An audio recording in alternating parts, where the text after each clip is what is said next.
Howdy, folks. Happy Wednesday. Happy hump day. Today is game 3 of the Stanley Cup Final. We're looking forward to that.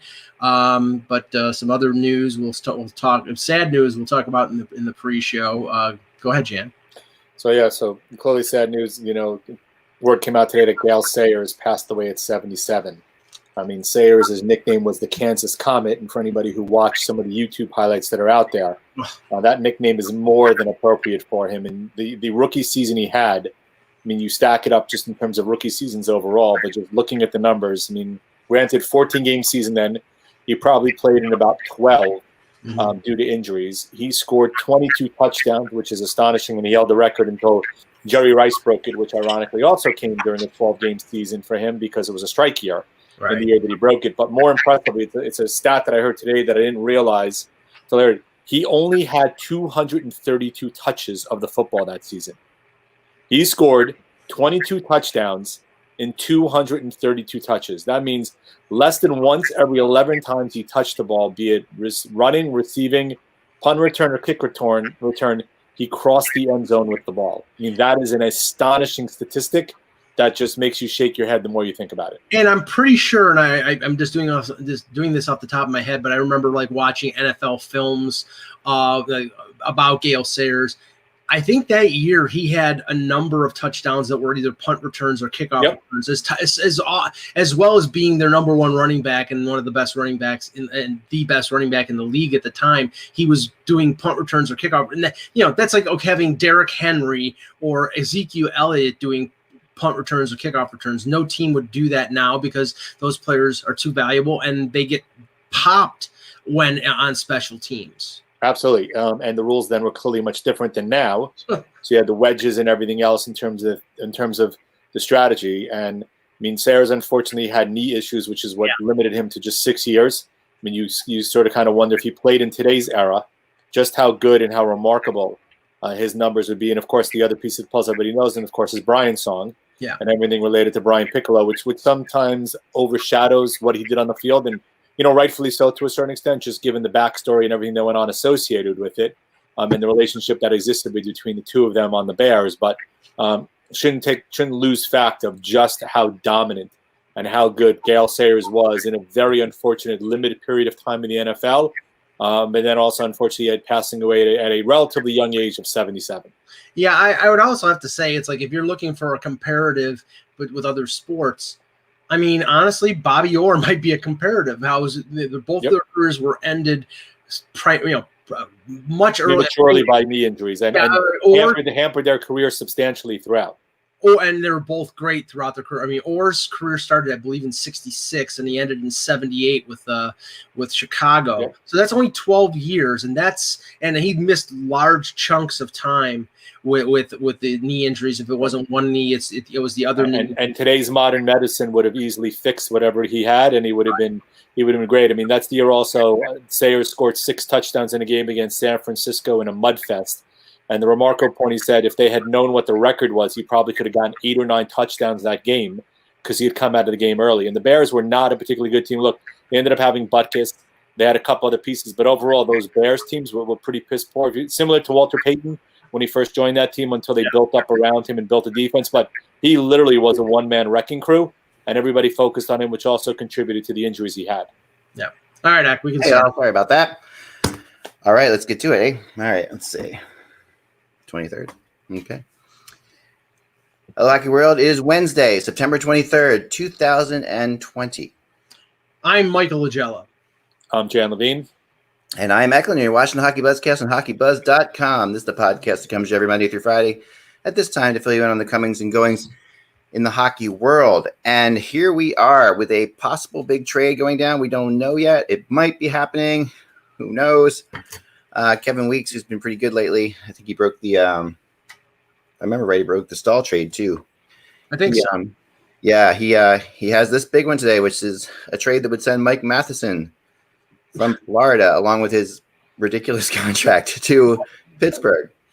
It's not like they're not getting a ridiculous contract back either. So they are, but a 3-year less contract, and 3 years less, more money though, and I've seen lots of varied opinions. I mean, people say Hornqvist is 34 with a body's like he's 41.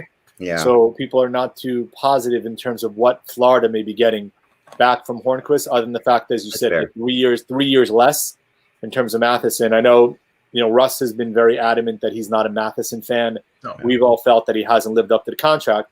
But there are some people, including somebody who I'm pretty close with, who feels that this is a really good move by Pittsburgh. Mhm. That they bring in a guy who's maybe somewhat undervalued, whose numbers have been impacted by just being behind Ekblad, who clearly has not met his potential Right. and may never meet his potential. Right. But a guy who still has the upside potential, though 6 years at $4.875 million in a flat cap is nothing to kind of say is a minimal impact in terms of the salary cap. Well, No, and that's true. I mean, we've talked many times about the fact that defensemen can't be judged this, when they're this young, perhaps, and perhaps Matheson turns into something bigger than he has been. I mean, he started off much better. Obviously, that's why he got this contract. But it since then has faded quite a bit. And I think that when you look at the way this is played out, I think that we all talk so much about Florida not having any character, and you can say what you want to about Hornqvist and his his deteriorating skills for sure. He does have character. He goes to the net. He plays really hard. He does give them immediately a player who kind of defines your team a little bit, makes you harder to play against, makes you more difficult to play against. That's I think that's another small part of this trade, but I think it also helps. Hornqvist is a good guy, good locker room guy too. There's a lot of positives to this trade. First of all, it hasn't been confirmed yet. There's Elliot Friedman reported that there's some sort of glitch. I would assume since there's a 3-year differential in terms of salary here, because Matheson is 6 years at almost $5 million, and Hornqvist is 3 years left at 5.3. So that's a difference of close to $15 million. That there's some retained salary on the part of the Panthers. If that's not the case, if that's not the case, then honestly, I don't think Mike Matheson early in his career on his entry-level contract was a pretty decent defenseman. The deal that he signed was abysmal.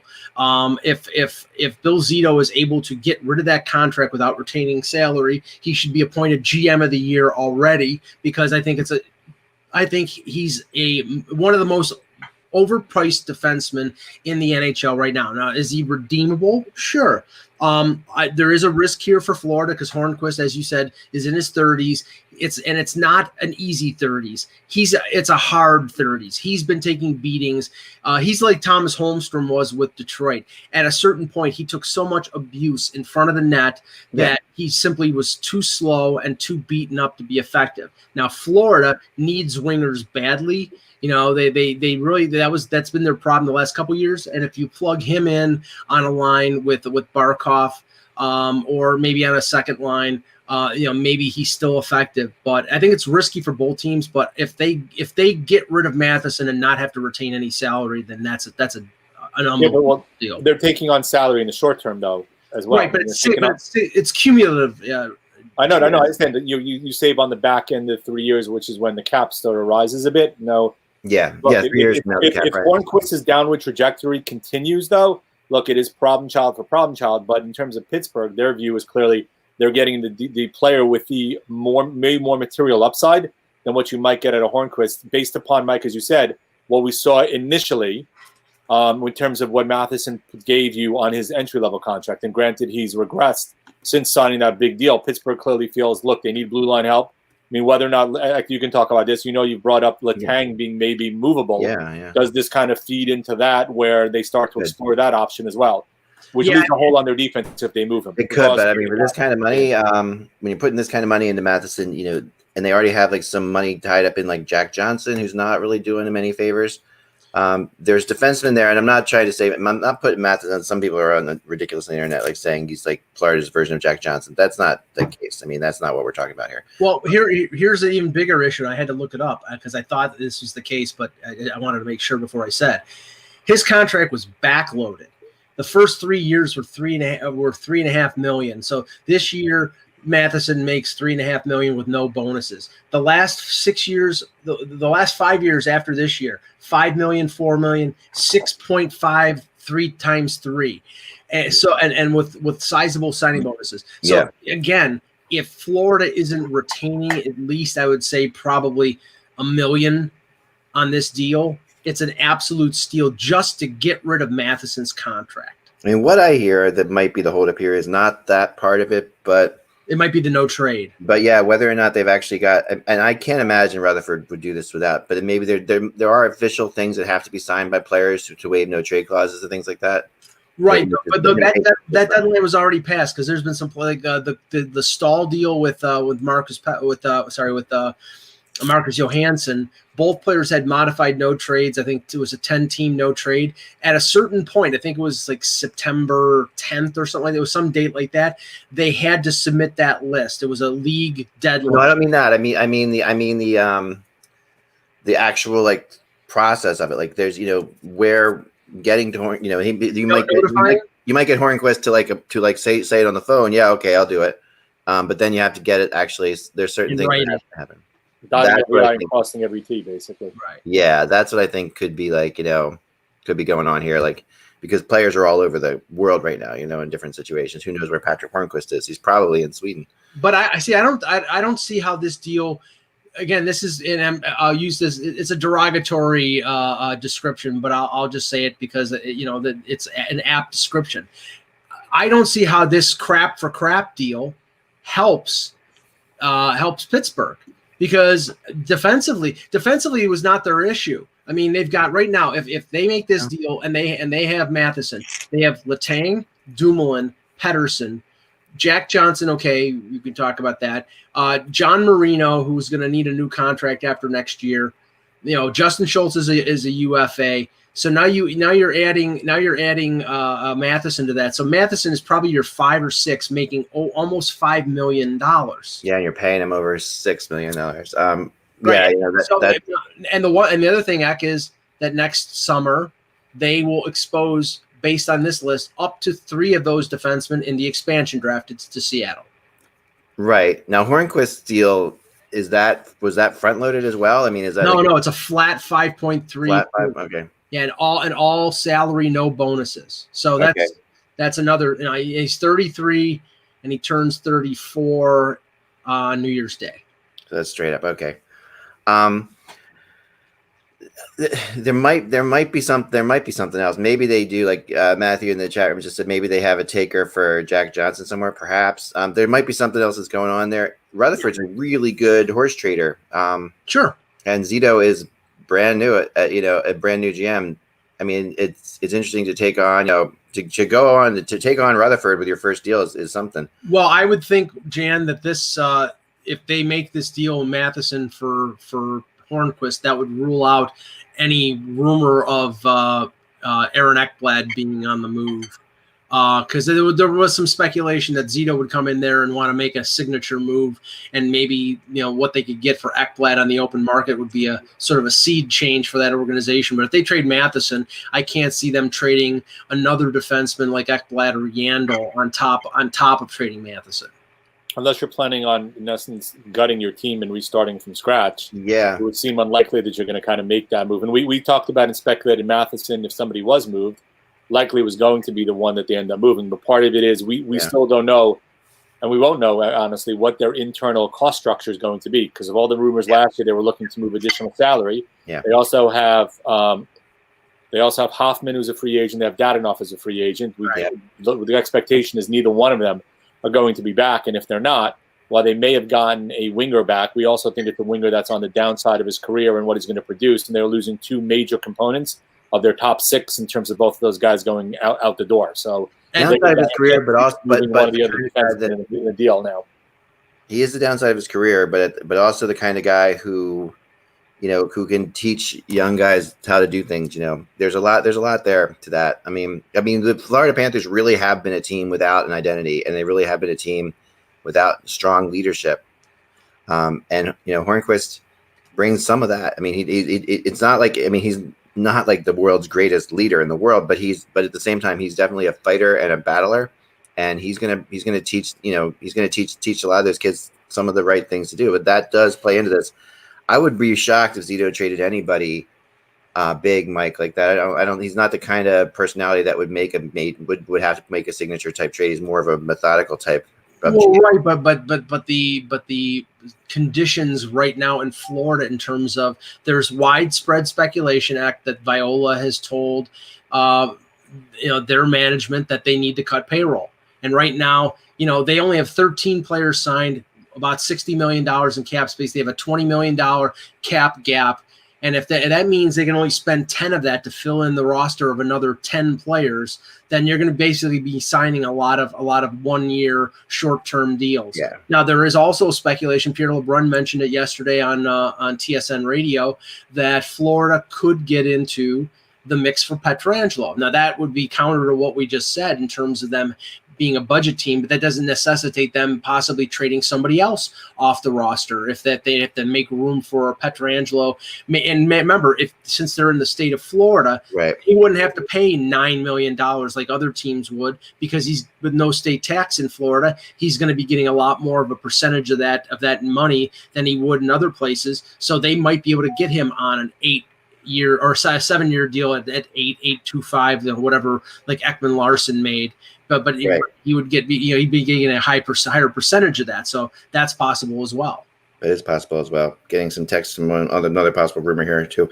Also, Craig Anderson. The other news today is that Craig Anderson won't be back for the Ottawa Senators. This was not necessarily a surprise, but it does add yet another goalie into the mix of possible goalies, and this is a pretty good one too. Like, this is another one. Not the last couple of years. Yeah, not anymore. Yeah, not the last 3-4 years. Not at all. He hasn't been. You could see him giving maybe a 1-year, maybe $1 million deal with somebody as a backup. But other than that, he's going to have to wait until the first, second, and maybe even third blush of goalies are signed before I think he inks a deal.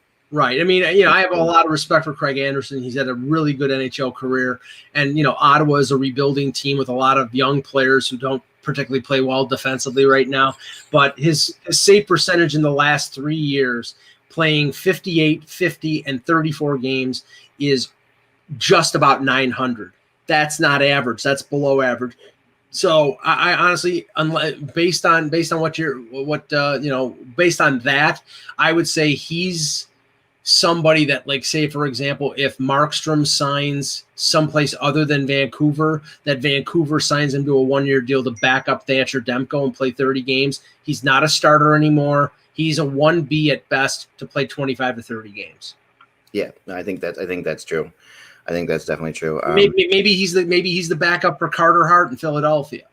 Yeah, I mean, I think that it obviously depends on Elliott, but depends who's willing to give Elliott I don't think Elliott's going to get anything much more than he's going to get in Philly, because there are just so many goalies. You read Kevin Allen's article, Hockey Buzz, like half the league needs a goalie right now.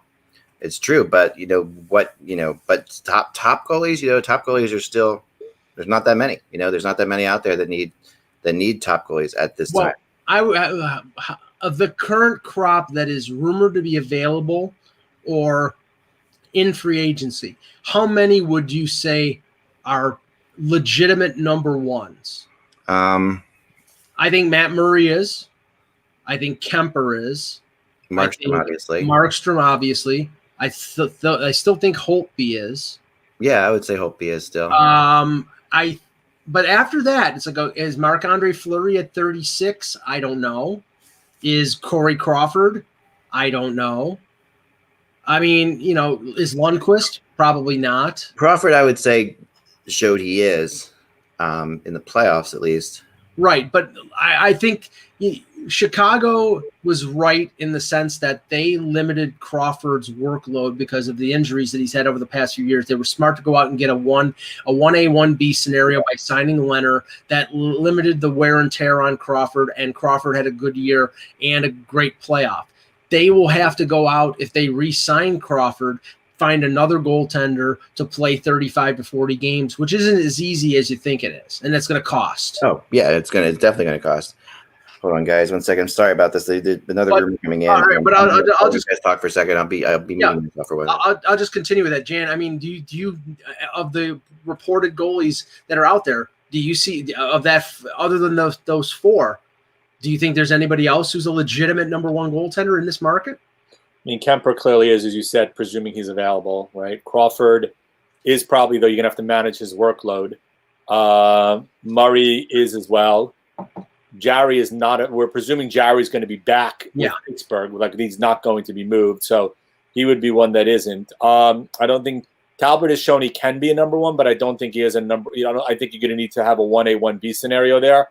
Same with probably Rittich if he's available and goes somewhere. Same with Grice. Grice. Dubnyk also he probably starts off as a 1B or a 2 somewhere as opposed to a 1, though he has shown he can be a 1. Dubnyk is the interesting one because I think that there might be a team or two out there that are willing to take a chance on Dubnyk as a 1 year, just as a prove it type of thing. We'll trade for him. We'll put him in as the number 1, and we'll see. And if he does do well, then maybe they re-sign him, or he can go out and sign with another team as number 1. The one I forgot about, obviously, is the one closest to home for me is Freddie Anderson. To me, right. Freddie Anderson's a number 1, but I still don't know whether that's legitimate that the Leafs will trade him. And I think same with Markstrom also. I mean, Markstrom, if he does go, we were presuming Markstrom and not Demko is going to go based upon what we've seen, though it is feasible that maybe they sign Markstrom and move Demko to try to bolster their team in that way. And if Demko, whichever one does go, presuming one of them does move,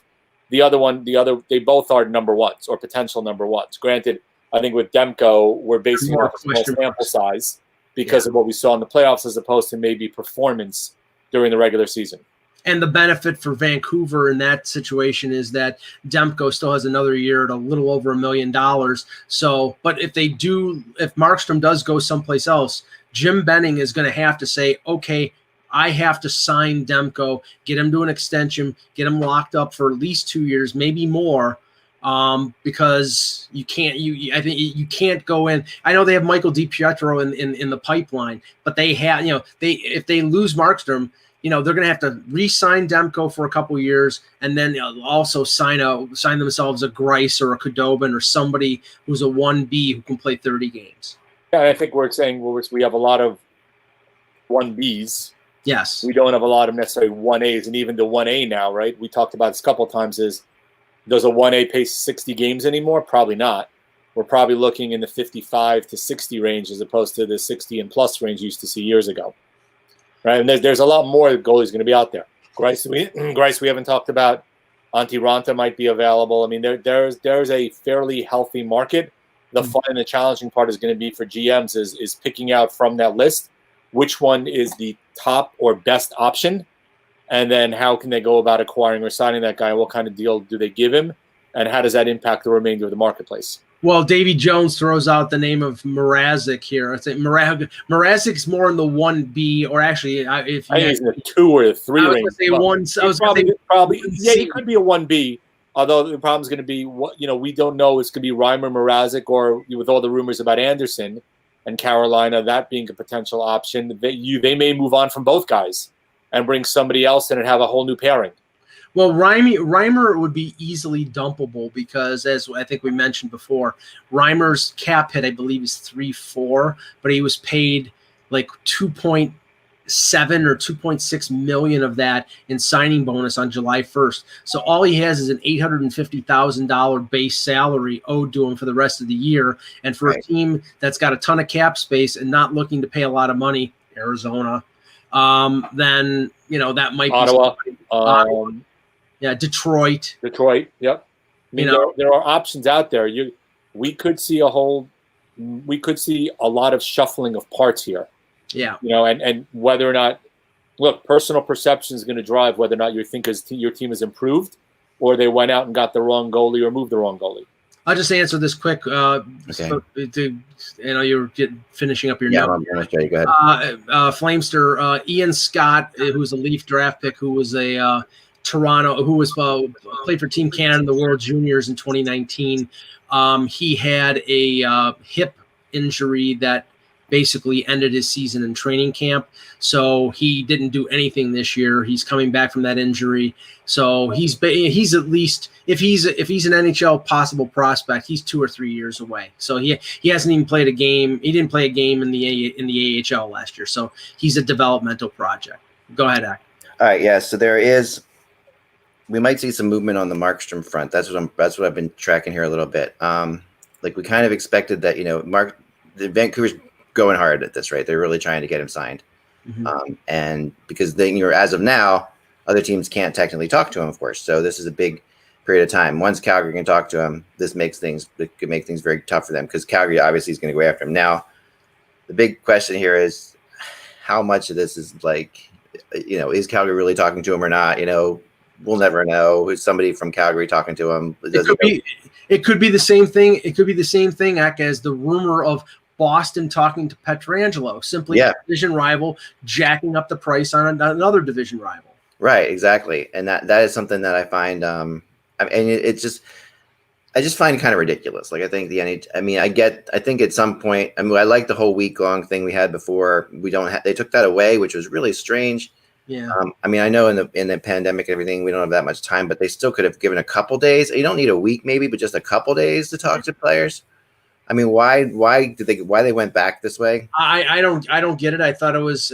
Now the thing is, tell me it's maybe an admission that they know that the talking was going on even with the 72 hour or 5 day window, that they know that there's communication going on between these teams and the agents, just not between the player and the other teams, and they can get that stuff done, because otherwise it makes no sense that all of a sudden you have 5 announcements at 12:05 on October 9th. How the hell did they negotiate a deal with intricacies like that within 5 minutes? Of course they didn't.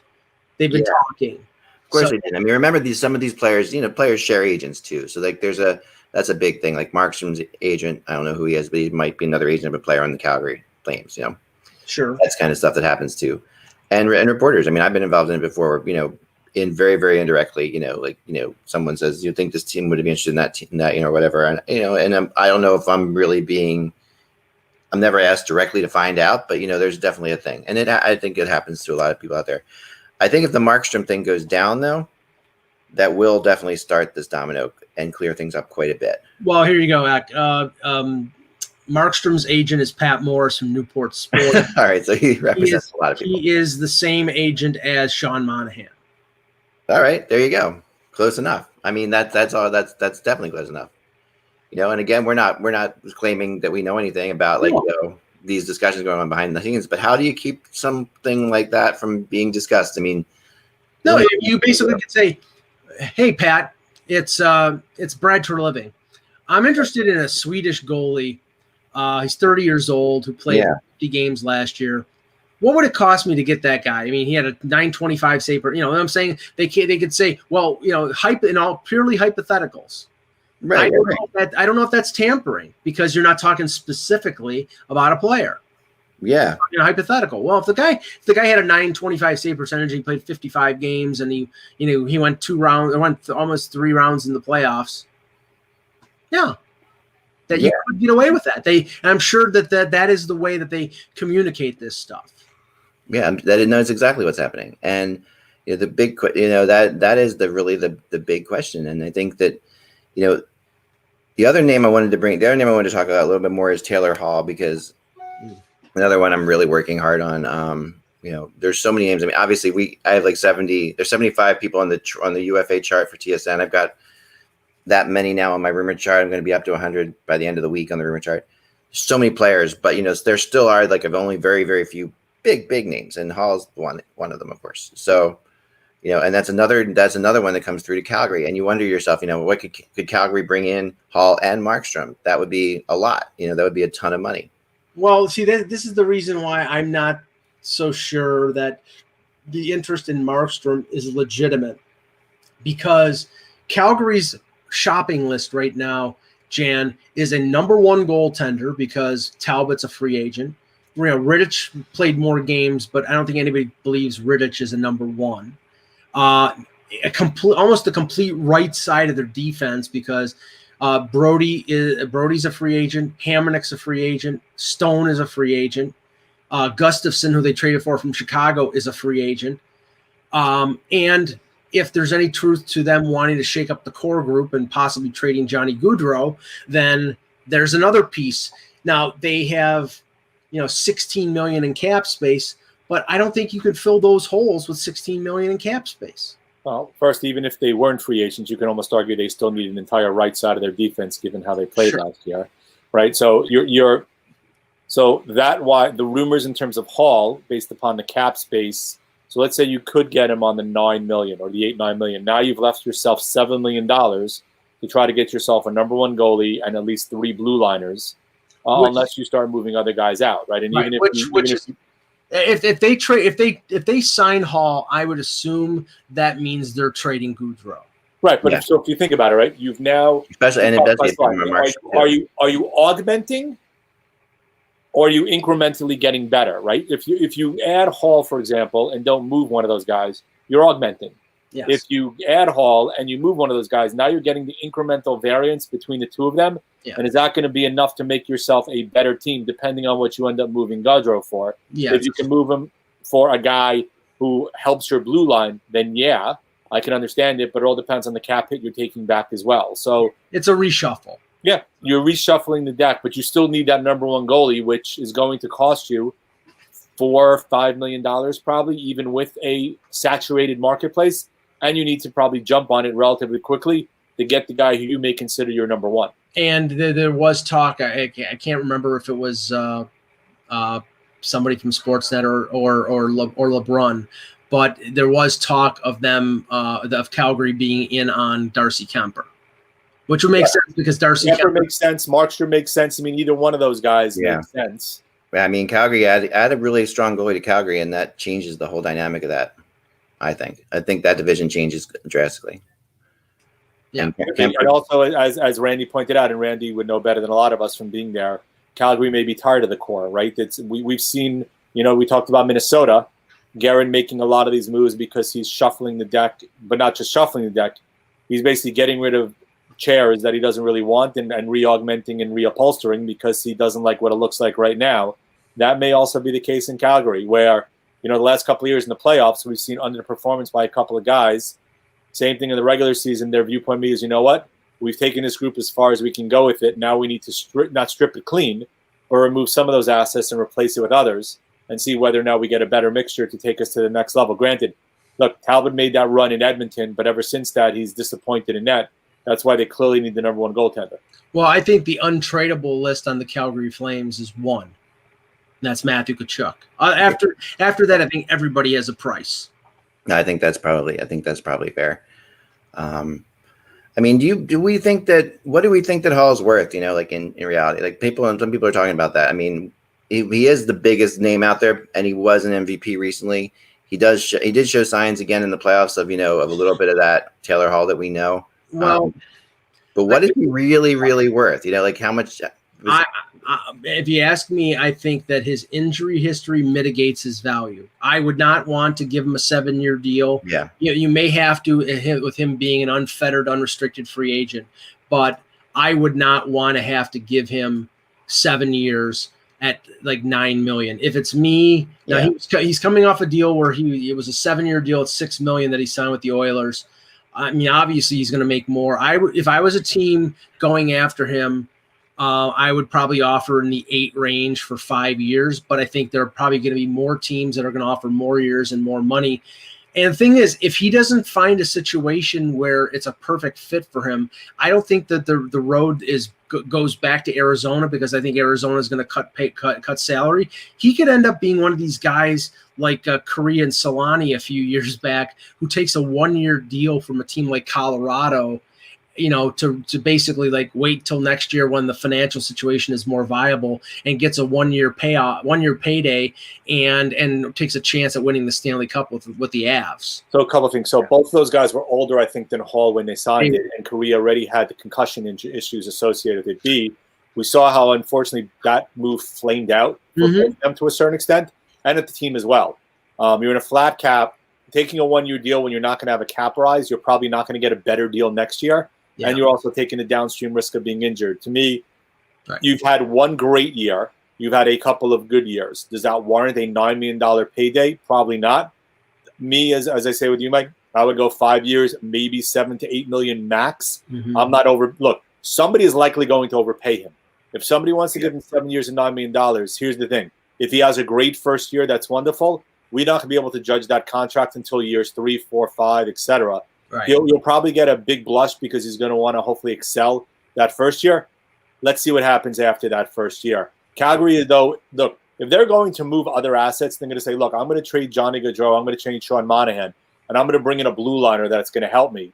And it's going to be a little bit cheaper to enable me to free up money to be able to sign Hall. I might go in that direction, especially if you have enough salary cap to sign the goalie. But what I've seen look, Jersey made a steal of a trade. They gave up really nothing. I mean, the Adam Larson for Taylor Hall deal was ridiculous, right? And they made a good trade in terms of this year. He had a great year 2 years ago with Jersey, basically winning the MVP. And then you saw what happened last year. He was a shell of himself. Even when he got to Arizona, he wasn't particularly good either. And while he showed signs in the playoffs, I'm not buying that in terms of the contract. But because of the name recognition and because of what he put up a couple of years ago, I think he's going to get the big-time deal. It's just not. If it was my team, I wouldn't be going that far to pay him. Yeah, and really, like if Colorado, like I use Colorado as an example. Colorado is not shy in terms of goal scoring, so they probably wouldn't be the fit.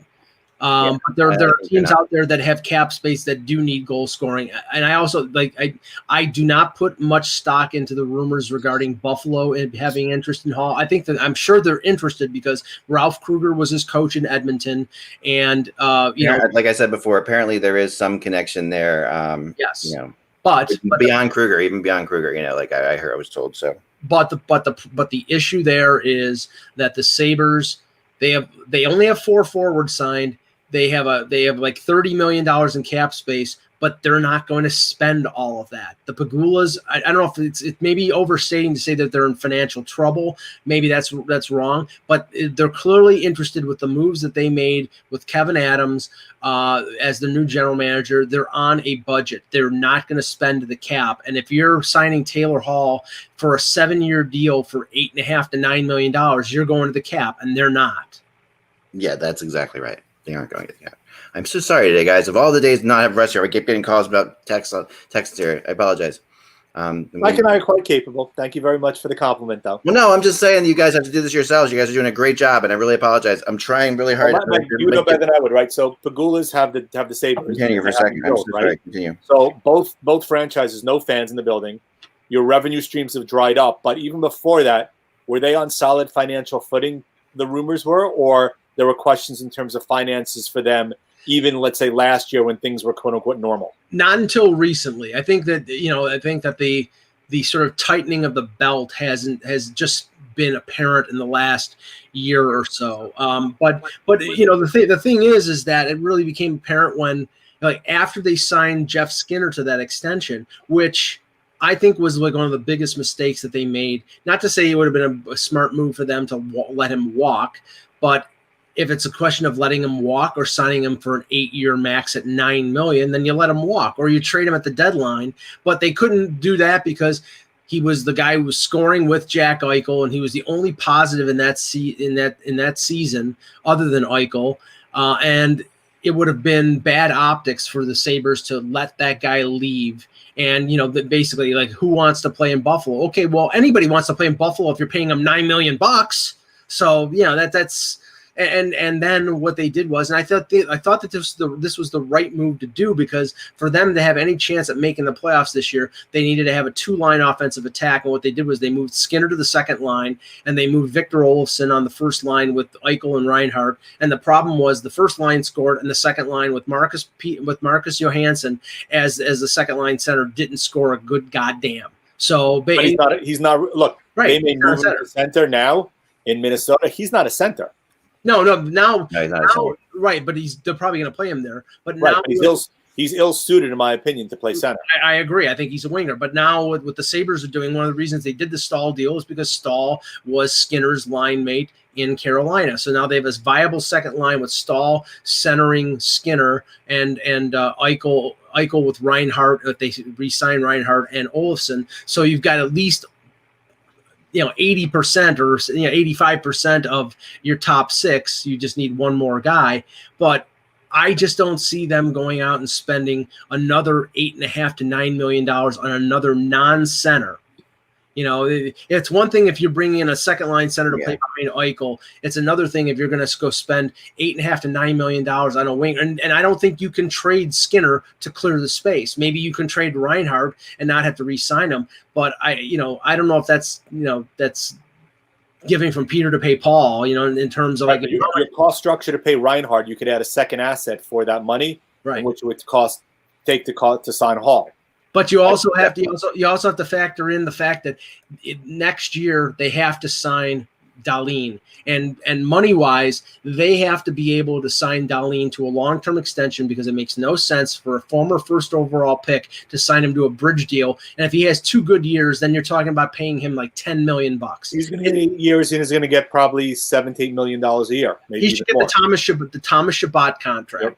Here's another thing that just came in, and I hesitate on this one because I've been working on this one too, and it involves Anton Khudobin, who is obviously he's obviously raising his value right now in a UFA to B. Yeah. And the feeling is, of course, you would think Dallas is going to retain him or try to find a way to retain him because he's worked out really well. Well, this is another player that the Buffalo Sabres are interested in, I was told. And what do you think of that? Possibly Khudobin in Buffalo. Well, okay. First of all, I think the first move that Adam should make, but he's probably not going to, because the history of the organization regarding buyouts is to buy out Carter Hutton. Because Carter Hutton is not an NHL goaltender anymore. The cap hit on him to buy out the final year, I think, was less than $1 million for each year. Their goaltending situation, if they buy him out in-house, would be Jonas Johansson, who played a few games last year, and Linus Ullmark. I don't think Ullmark's a number one. I'm not sure if Johansson's an NHL goaltender, but maybe they want a chance to look at him. I don't know whether they'd be willing to spend the money on Khudobin coming off an incredible performance in the playoffs. I would think maybe a Thomas Greiss would make more sense. Another 1B option there, because I think money, and I think in terms of what you're paying this guy who to be a backup or to be a 1B is going to be key for Buffalo. Yeah. So I think Khudobin is going to probably ask for like $3 million. So the problem is Bishop's making $4.9 million, I think, for the next 3 years. Yeah, he is. Right. So you're not probably buying him out because that's a 6-year buyout. You are most likely going to expose him to Seattle in the expansion draft. The hope has to be that whatever ailments he had, he's recovered enough to play 30 to 40 games next year. Because even if you sign Khudobin for $3 million per, you're still not overpaying your goaltending situation. It's not ideal, but you Bishop has shown when healthy, he can be a number one. But even if you factor in the injuries, you need a guy like Khudobin who can step in and play 40, 50 games if necessary, based upon Bishop's injury history the last couple of seasons. I do think that if you put Bishop on the market, that there would be interested teams. I really do. In spite of his injury history, I think if they shopped him, but then, and they do have Jake Ottinger, who's a former first-round pick, who I think they like, but he's probably, from being a number one starter, he's probably a year or two away. So they're going to need somebody to sort of bridge the gap. But I don't know. Khudobin to come back to Dallas is probably going to cost them, like I said, around $3 million. Maybe even. Well, how old is he? 34. 34. Yeah, it'd probably be a 2-year contract at most. Yeah, at most. Okay. Unless he looks to cash in. And just to answer the question in the chat, I think it's more than that, Mike. I think it's going to be more. It also, if he wins the Stanley Cup too, there's another issue. If he wins the Stanley Cup, he's more than 3. Maybe 3.5, but I don't think the term will be any longer than 2 years, Zach. We know general managers are cutthroat, and in a market where there are so many goaltenders out there, they're not going to get sentimental over a goaltender who won the Stanley Cup on a magical run. They're going to wonder, when is Cinderella showing up, or where's the pumpkin, or whatever whatever the analogy is. I just don't know whether he had a great playoff. If he wins the Stanley Cup, everybody loves this. Everybody loves that story. They're not going to get sentimental over him winning a Stanley Cup when it comes to paying him. Now, there might be a market. There might be 3 or 4 teams that are interested, but I'd be surprised if anybody says, okay, I'm going to give him $4 million on a 2-year deal. I don't think he's getting that much. Of all the years for Russ not to be honest, the one that Mike uses the term pumpkin. Just to answer quickly in the chat, people were referencing Ukko-Pekka Luukkonen, the Sabre draft pick, their prize goalie prospect. Right. He played, I think, less than 10 games with the Amerks last year. He was recovering from a hip surgery. He played a lot in the ECHL. He's not in the picture for at least a year, maybe 2. They love him as a prospect, but I think they were concerned about the health situation. They didn't want to rush him back. I don't think he's in the mix. Obviously, he's not in the mix for next year, but I think it's probably more 2021 or even 2022. We talk about Udobin, though. So just if you look at his numbers, the last, right? So only 16 games played in 16 because of Rask. He had a .904 save percentage. Played 31 games the following year for Boston, had a .913 save percentage. Played 41 games last year, had a .923 save percentage in Dallas, aided by a really good defense. Yes. And this year he played 30 games and had a .930 save percentage and a .222 goals against. So I'm not quite sure we can say that, it was turning it back into the pumpkin because his numbers have steadily improved. Yeah, but granted, he's gone above and beyond what we've seen. And he just came out of flash in the pan out of nowhere. And he's playing for a team that is completely transferred from an offense first to a defense first team. They were second behind the Bruins with 177 goals against. So they're a defensive minded club. If you put him on Buffalo or you put him on Ottawa or you put him on a team that has struggled defensively, his save percentage isn't going to be .930. It's going to be probably like .905. Yeah. I wanted to talk about some other buyouts. We talked about buyout people the other day. Yep. Getting more buyout names all the time here that are coming in. And one of the ones I thought was sort of interesting. There are, and this also brings up the Florida Panthers, would be Anton Strawman in Florida. Yeah, which, I mean, Zito could do that. Zito could get away with that because that would be the mistake of Dale Talon. Because Dale Talon signed a 34-year-old defenseman to a 3-year deal. I think it was $5.5 million. Yep. For Strawman, and I thought that was a really bad deal because Strawman was showing signs of age. Yeah. Last year. Now I'm just looking it up right now. The buyout on Strawman, if they bought out 2.5 for the next 2 seasons. Right, which is not bad. 1.5 for the 2 years after that. So they're spreading. They're saving $3 million per season the next two seasons technically. Right. And that's not insignificant. No, I mean, but if they're looking to cut payroll, they're saving $3 million over the final 2 years of the deal. That's that's a benefit for them. On a defenseman who I think has seen his better days, and maybe he hooks up someplace else and gets a 1-year contract. But I think he could. Yeah, I think so. On a 1-year deal, sure. I mean, I think, there's a lot of, obviously he's an experienced defenseman who's played in big games, And he's a right shot. He's a right shot too. Jay Beagle in Vancouver is another name in the buyout world. Roussel also, or no? I haven't heard Roussel yet. I have heard Sven Barchi in Vancouver. Sven Barchi makes more sense because he was waived. Yeah. He's got 1 year left. Beagle's got 2 years at $3 million. Yeah. Barchi, I believe, the buyout would be something like $850,000. I heard it was what I have written down is $1.7 million for next season and $800,000 for 2021, 22. Yeah, I knew the $800,000 was there, but I wasn't sure. Yeah. But with Beagle, he's $3 million for this year and next year. The buyout would be 1.3 for this season, 2.3 for the following season, and then a little under 600,000 for the following 2 years. The complication there is the signing bonus of $1 million in the final year of the deal. The signing bonus is the killer. Right. All these deals in terms of buyouts, because you get no cap relief if there's signing bonus. Which is why I thought when we discussed before the CBA was signed that was going to be one of those hills that the owners may die on.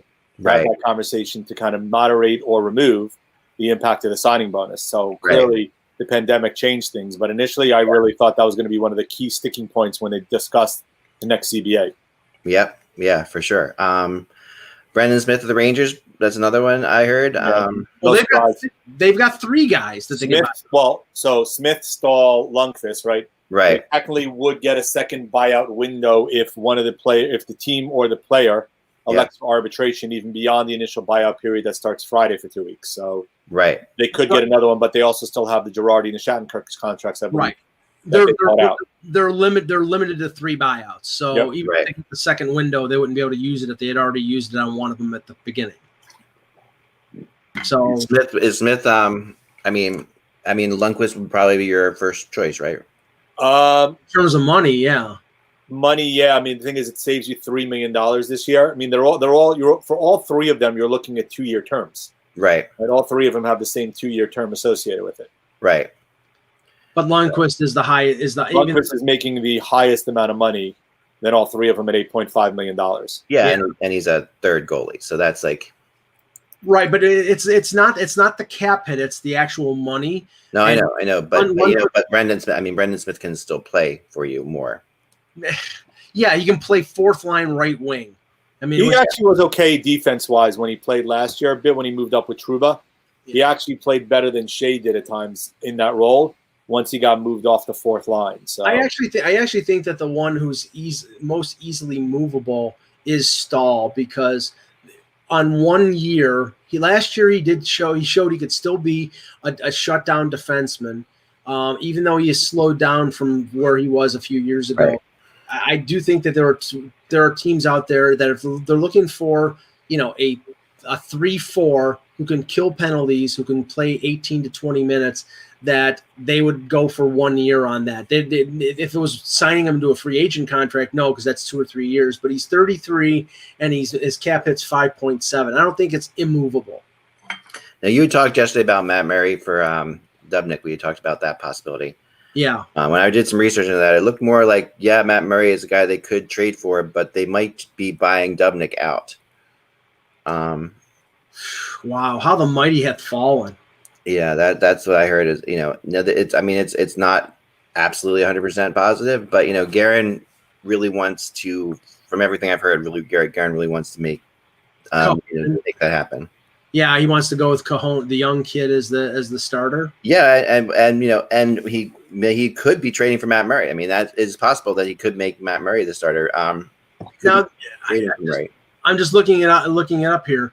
Dubnyk's cap hit is $4.3 million. They only save $1.7 million on the cap, right? With the buyout. So, I mean, granted, the goalie market is flooded, but I mean, unless everybody thinks that he's just not going to recover. I mean, we know there was some off the ice issues, family issues, I believe. Yeah. And that if it's not clear, I mean, I would think that would be a good bet to take for a team that's looking for. Yeah, like that's another goalie to add into if he's bought out. If he's bought out, he becomes a UFA. That really. I mean, there's a guy Calgary could look at. I mean, that would be. And Minnesota can get away with it because they're kind of paying Stalock peanuts this year, based upon the contract they signed him, and especially if they think he's their number one. You can augment with a cheaper second option and still save money even with the buyout. Right. Right. And if he hadn't had previous history there, I would say, if Edmonton was looking for, to replace Mike Smith as the 1B to Koskinen, because Dubnyk is a capable goaltender, but, Dubnyk played there for a while, and I don't think they could go back down that road again.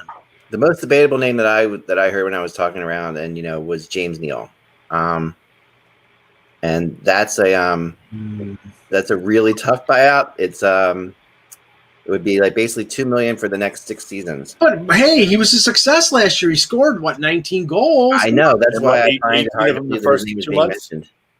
I honestly do find it hard to believe his name is being mentioned as a buyout.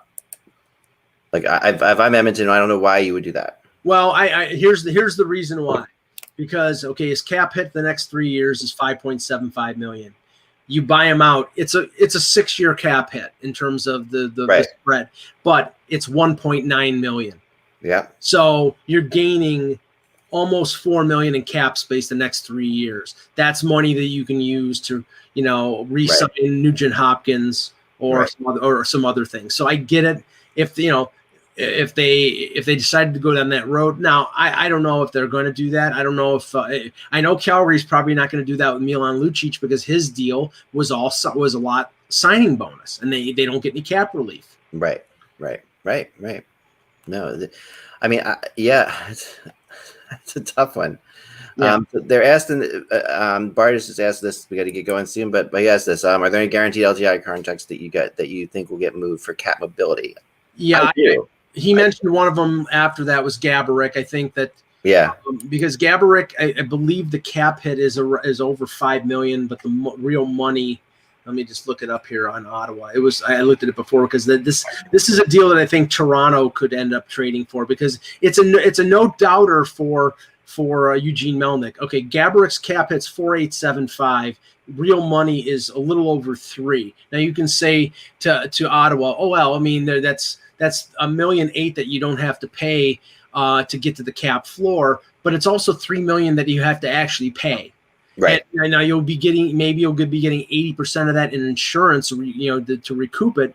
But if you get yourself a draft pick, or that might be worth it to make that deal. Or if you get a player back, that might be worth it for them to do. And I know teams like Toronto, or teams that are up against the cap, they did it last year. Toronto did it last year with David Clarkson. They traded for an LTIR guy to be able to go above and beyond 81.5. And I think that there are teams out there. I mean, Zetterberg is one. Ryan Kessler in Anaheim is another. Marion Hossa in Arizona. Brent Seabrook, but the problem with Kessler and Seabrook is they still want to play. They still want to play, and if they pass the physical, then that money goes on your cap. You have to basically find out for sure that they are not healthy enough to play before you would even risk trading. Even go down that road, because if they want to play, you can't stop them. No, unless you send them to Robidas Island. Right. Cam Young says this. I heard the Ducks are buying out Backus. Actually, no. I heard exactly the opposite today. Oh, you said not buying out Backus. Yeah, no. Not Bilgi. That is what I heard exactly that today, Cameron. Yes, they are not buying. They are not buying out Backus. They are going to give. Sorry, I read that wrong. They are absolutely going to. They've told Backus apparently, according to reports today, that they're looking forward to him as being a part of their team next year. So yeah, I mean, remember he had money retained on his contract with the. $1.5 million retained by the Bruins, so it's $4.5 million cap hit. Yep. If he bounces back and has a decent year, they could probably end up trading him at the deadline and getting something for him. So, and they have a lot of young guys, so having a veteran guy like Backus makes a little sense. We should mention quickly Game 3 tonight. Yeah, well, definitely. There's a lot of controversy surrounding this. Have we heard anything yet on Stamkos for this one? Because I heard I've heard nothing on Stamkos. I've heard a lot of machinations regarding Dallas. All of a sudden, Radek Faksa is practicing with them. Ben Bishop is practicing with them. Yeah. If Faksa is practicing with him, I would think he may draw in for Blake Como, who didn't practice and might be concussed. I think that's a safe guess based on the hit that he took. And a lot of the Ben cheap hits were circulating on the internet. I don't know if you saw those, but that's there's a lot. They're stoking the fire. There's one where Ben skates over to the bench and Kucherov is going off onto the bench and Ben knees him from behind. Mm-hmm. That's out there.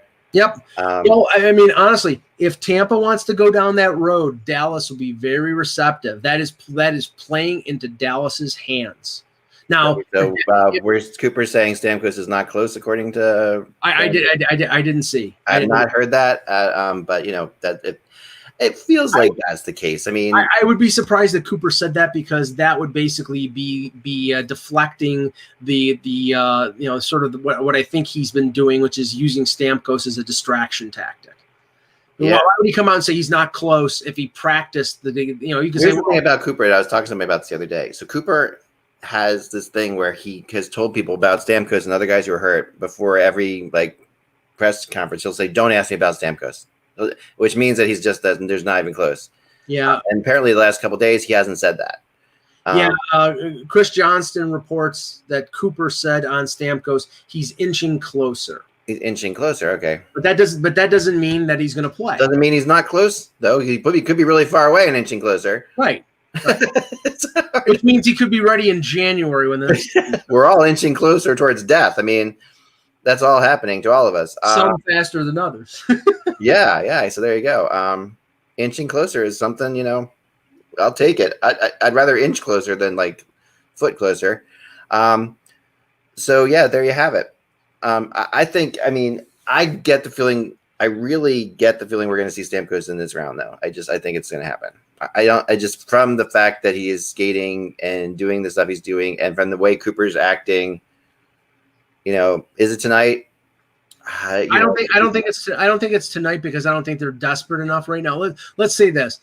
If it comes down to a Game 7, I think Stamkos is in there as a power play specialist. If it comes down that the Tampa is down 3 games to 1, facing elimination, then I think they'll bring Stamkos in as a rallying situation. I don't know. We don't know how injured he really is, and that's the thing. Yeah. Yeah, that's true. I mean, he's skating now with the team. He's playing. He's practicing, which is new. I mean, that he wasn't doing before. So he is getting closer, I guess, by definition. And he wants to play. I mean, he's a competitor. His team's in the Stanley Cup Finals. It's got to be killing him. Yeah, of course he wants to play. Stamkos is an incredibly competitive guy. So if there's any, that's why I think you're going to see it. I think you're going to see it at some point. I mean, this is where a player says, you know what, I mean, the whole thing is, can I really hurt myself more? Well, okay, I don't know. I don't remember the exact rules of, but I do know that if a player doesn't play in the playoffs, does he get his name on the cup? If he plays a certain amount of games in the regular season, I think yes. Okay. I do know, like, for example, I've heard, because I heard him said it many a time, like Nick Kypreos played in Game 7 in '94 against the Canucks, and he got his name on the cup because of it, because I don't think he played at all or played very few games in the playoffs. You had to play at least one game in the final, or a certain amount of games in the playoffs, or a certain amount of games in the regular season. So, I mean, I don't know. I mean, I think that's an overriding factor? No, I think he just wants to get in there because he can make a difference. He could score a goal on a power play that could win them the Stanley Cup. So if he can do it, he'd probably go out there on one leg. But I don't think they want to do that. Yeah. Well, we'll see, guys. Enjoy the games tonight. Thanks, Mike. Thanks, Jen. I'm sorry, guys, for all the texting today. There's a lot going on, and this was. I thought, I usually my sources don't know not to, text me unless something's important happening at this time. So we'll see what happens here. And this trade is looking maybe a little bit less likely now. We'll see. We'll see how that plays out. Okay. Remember, folks, without the buzz, it is just hockey. We will talk to you all tomorrow.